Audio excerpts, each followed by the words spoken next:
Quick thing before we start. This is entertainment and education, not financial advice, and I'm not your advisor. Do your own research before you touch your money. Good. Now let's talk. Every money management video on the internet gives you one rule. Save 20%, invest 15%, and they act like that rule works the same whether you make $2,000 or $2 million. It doesn't. The truth nobody says out loud is that money management isn't one unified system. It's a tiered system, and you're supposed to switch between them as you grow. Use the wrong one at the wrong stage, and you either stay broke on purpose or lose it all just as fast. I'm going to walk you through all the main stages, what to do with $2,000 a month, $10,000 a month, $100,000 a month, and $1 million plus. Wherever you are right now, you'll learn how to properly manage your money by the end of this video. Before the stages, one rule survives every single income level. Every dollar you'll ever earn has exactly 4 jobs: protect you, grow for you, keep you alive, and let you enjoy the ride. That's it. What changes is how much goes to each job and what tools you use to do it. Amateurs think the goal is to earn more. The goal is to earn more and upgrade the money management system at the same time. Most people never upgrade the system. That's the whole difference between someone who's rich for a year and someone who's rich forever. At this stage, you have almost no room, and that's fine. The goal here isn't to build wealth yet, it's to stop bleeding. First move, kill high-interest debt before anything else. Credit cards, payday loans, anything above 10% interest. There are 2 ways to attack it. Pay off the highest interest rate first, that's the avalanche method, and it saves you the most money mathematically. Or pay off the smallest balance first, that's the snowball method. Less efficient, but it builds momentum because you see wins faster. Pick whichever one keeps you actually doing it, because a method you quit is worth 0. Second move, if your job offers a retirement match, take it, even at this income. If your employer matches your contribution up to some percentage, that's free money. Turning it down is a pay cut you're choosing. Third move, build a tiny stability cushion. Not 6 months of expenses. You can't do that yet. Just enough to survive 1 bad week without a credit card. Even 100 hours a paycheck. Make sure to automate it using your banking app so you never see it and never spend it before it becomes necessary. Fourth move, and this is the one people skip. Invest in a skill, not the stock market. At $2,000 a month, the highest return you will ever get isn't from an index fund. It's from learning something that raises your own income. Sales, coding, copywriting, a trade, anything you can sell. A skill takes time to build, but nobody can repossess it. That's stage 1. Kill debt, grab free money, build a tiny cushion, build yourself. You're not investing much yet. You're building the machine that will let you invest later. But the moment your income crosses a certain line, everything from stage 1 becomes incompatible. The habits that saved you get in your way now.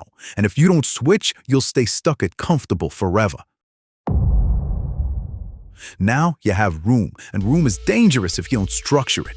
This is where the classic percentage rule finally makes sense, because for the first time, you actually have percentages worth splitting. Here's the split I'd run. 50% essentials, 15% stability, 25% growth, 10% guilt-free spending. Essentials means rent, mortgage, food, insurance, transportation, health. Not your Netflix subscription, not takeout, not spendthrifting. If any of these categories are eating more than 50%, review what is eating most of the money and try to switch to a cheaper alternative or spend less on it. Your stability fund now becomes real. 3 to 6 months of essential expenses, sitting somewhere boring. A high-yield savings account, not the stock market, not crypto. This money's job is to be there instantly when your life explodes, not to grow. Growth is where it gets serious. This is where you open a Roth IRA or your country's equivalent tax-advantaged account and max your employer match first, because that's still free money sitting on the table if you haven't grabbed it.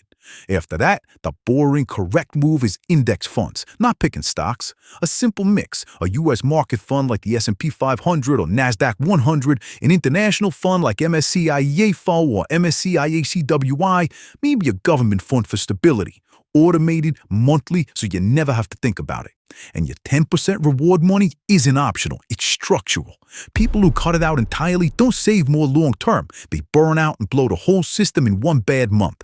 Guilt-free spending is what keeps you actually following the plan for years instead of weeks. Here's the part that matters more than the percentages. At $2,000 a month, you're managing a paycheck. At $10,000 a month, you should be managing multiple income sources. Your job plus something else. A side hustle, freelance work, a small business, rental income, anything. Because the real way out of stage 2 is not saving harder. It's adding a second stream and feeding all of its profit straight back into growth. If you are finding value from this video, make sure to subscribe and ring the bell because I'm about to share with you what most creators never even talk about, and it can drastically impact your finances. At this level, you're not really an employee managing a paycheck anymore. Most people here are running a business, owning equity, or stacking multiple serious income streams, and the whole game changes. First, separate yourself from your income. If you're not already operating through a business entity, an LLC or equivalent, that's your first move. Because at this income, the tax difference between personal income and structured business income is enormous.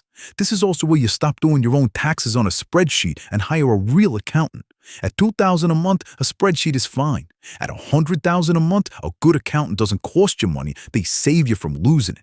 Second, diversify out of a single asset class. Index funds aren't enough anymore. They shouldn't be the only thing carrying you forward. This is the stage where real estate, business equity, or stocks in other companies starts to matter.